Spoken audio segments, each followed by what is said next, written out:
People. Hello, beautiful people. I don't know if it caught on the video, but I want to talk about how to preserve your brain function for as long as possible this morning. I'm going to give you 5 main tips for it. And I just want you to know I'm Dr. Natalie Gonzalez. I'm a retired surgeon. I went back and trained to practice integrative and functional medicine. Integrative means that that we're going to use the best of alternative and conventional methods in order to maintain your health. And functional means that I'm going to look for the root causes and I'm going to treat things at that point rather than putting a band-aid on something that becomes a health problem. So this morning I was late a little bit getting ready for this because I was on a walk with my neighbor whose husband is developing some early signs of dementia or brain dysfunction. And we were just kind of talking about some of the easiest things to think about when it comes to what you can do to help maintain your brain function as long as possible, and in some cases, even improve it. And I've seen that happen with my own patients and clients. So even if the research shows it or not, in my individual patients and clients, I do see improvement using many of these things. And so it's like everything else I do in functional medicine. I think of it in terms of food, which is our biggest thing that we deal with when it comes to lifestyle. Food is such a major part of our day, and it can make or break your brain function. So food, movement, sleep, stress, and then a couple other things that are really important when it comes to brain, and that would be minimizing the insults or toxicity to your brain, and also thinking about retraining or learning new things to stimulate new parts of the brain. So that would be more like neuroplasticity. And so we're going to talk about that also. Let's just start with food. The easy thing to remember about food is you don't want to be plugging your blood vessels any more than they are already plugged with cholesterol. And there are studies that show you can actually reverse that process. But if you've gotten to the point where you've already developed a lot of atherosclerosis or plaque in your blood vessels that have narrowed them, you don't want to do any more of that if at all possible. So you're talking about lowering saturated fats in your diet. And secondly, you don't want blood vessels that are going to go into a spasm, because that also narrows the blood vessel and gives you less oxygen to your brain. So foods that help to decrease that tendency for a blood vessel to go into spasm and narrow or constrict down, those would be anti-inflammatory foods. That would be all your colorful fruits and vegetables.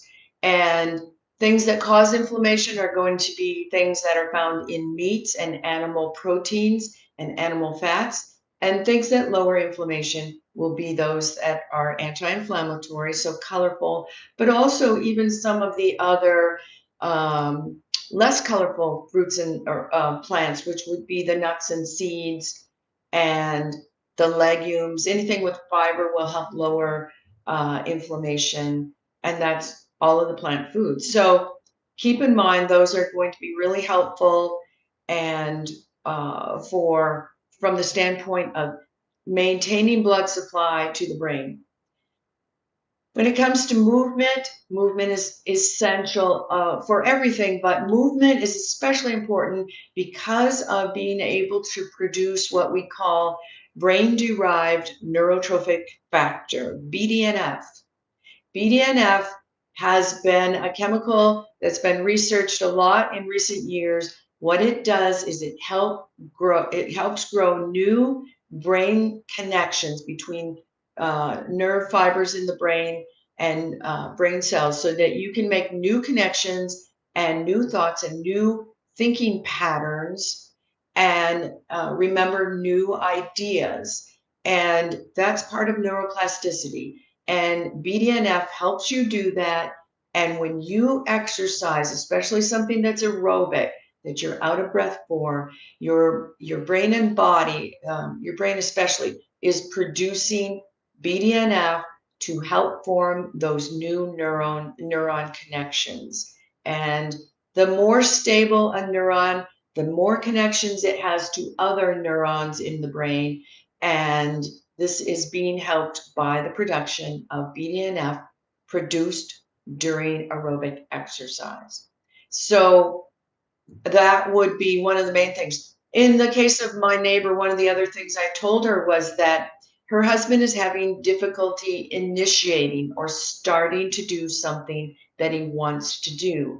And that's a very common thing when you're starting to see signs of dementia, is you can't motivate or get yourself to do certain things. And that's called actually do certain things and follow through. And that's called executive function, when we decide we're going to do something and follow it through from point A to B to C to D until it's completed.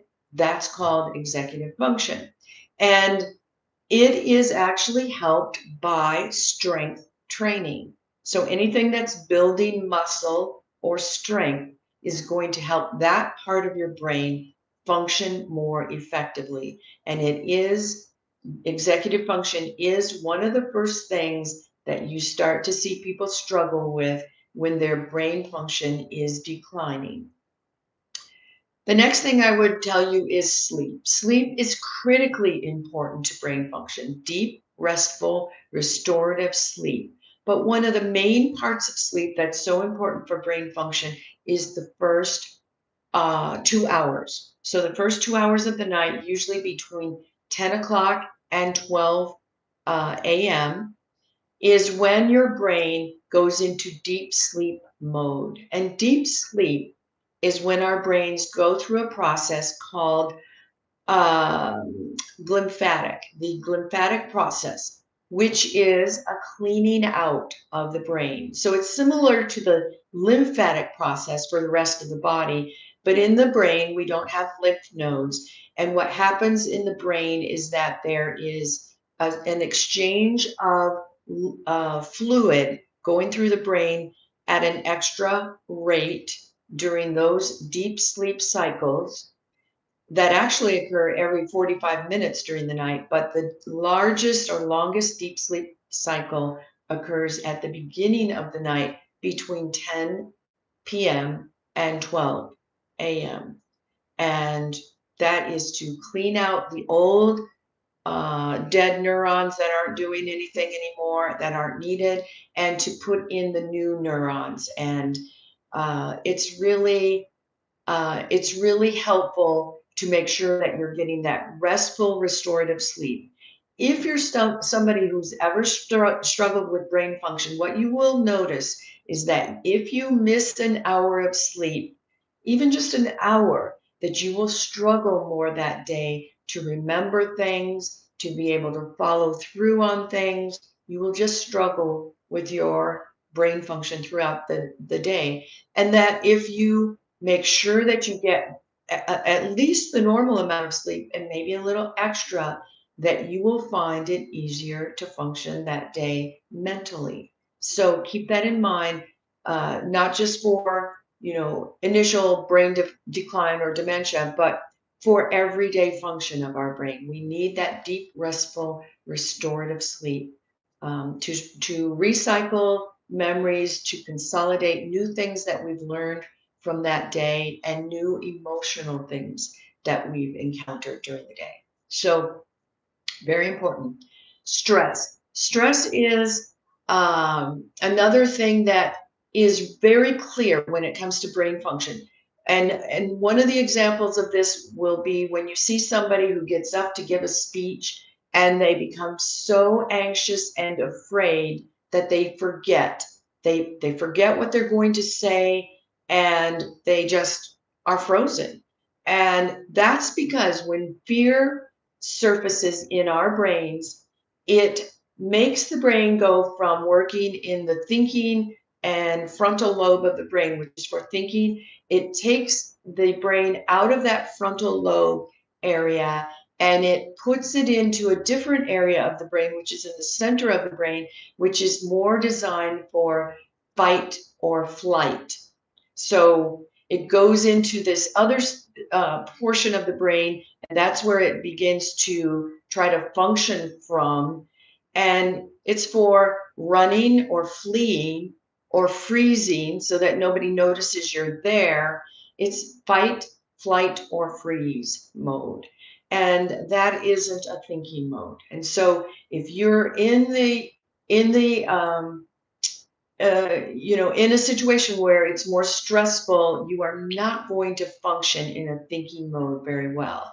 So the more you can understand that, and the more you can notice when that happens, and be able to take a deep breath and put yourself back in a safe place, or realize that your feet are on the ground and your hands are you're feeling the palms of your hands, and just ground yourself again, you will get back into the thinking area of your brain and be able to use it in situations when you become more anxious. But notice that when you're anxious, you don't think as well, and just noticing that first will be the start of this, and then eventually being able to revert back into being grounded and being able to take a deep breath and decide what your next step is going to be, or your next words are going to be, will be very helpful. Retraining. Well, let's do toxicities first. So toxicities can be even in the form of stress.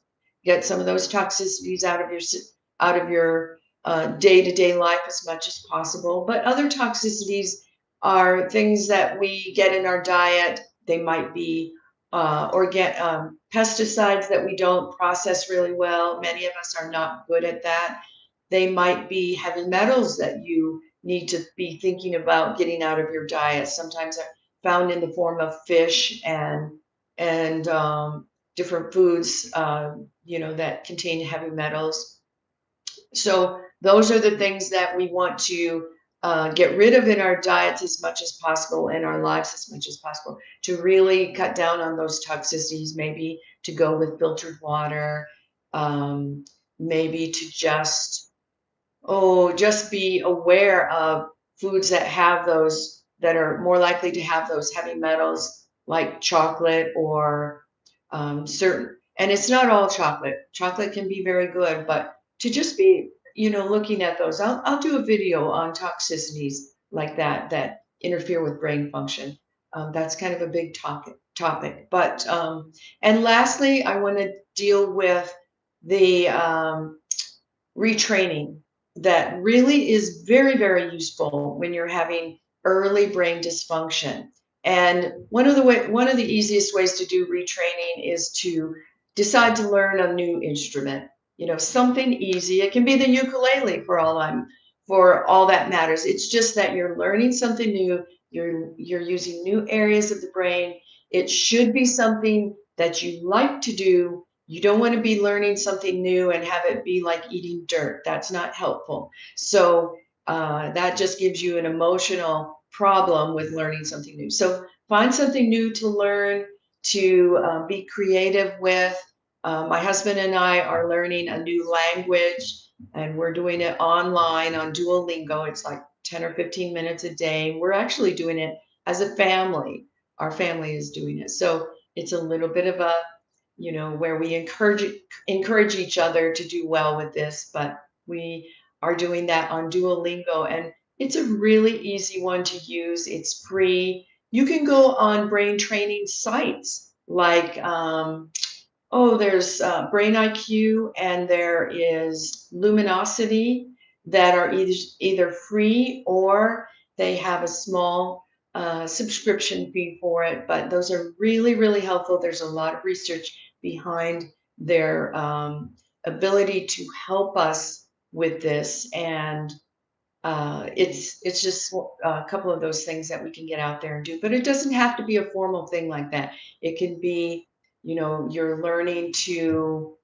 Oh, my dad was learning how to knit and crochet, and that was really, really helpful for him after he had COVID, to get his brain starting to work a little bit well, a little bit better in his hands and starting to work in connection with his brain again. So he's done some funny things like that. But so I am Dr. Natalie Gonzalez. If you've noticed that this is helpful for you, please share it with a friend or a family member.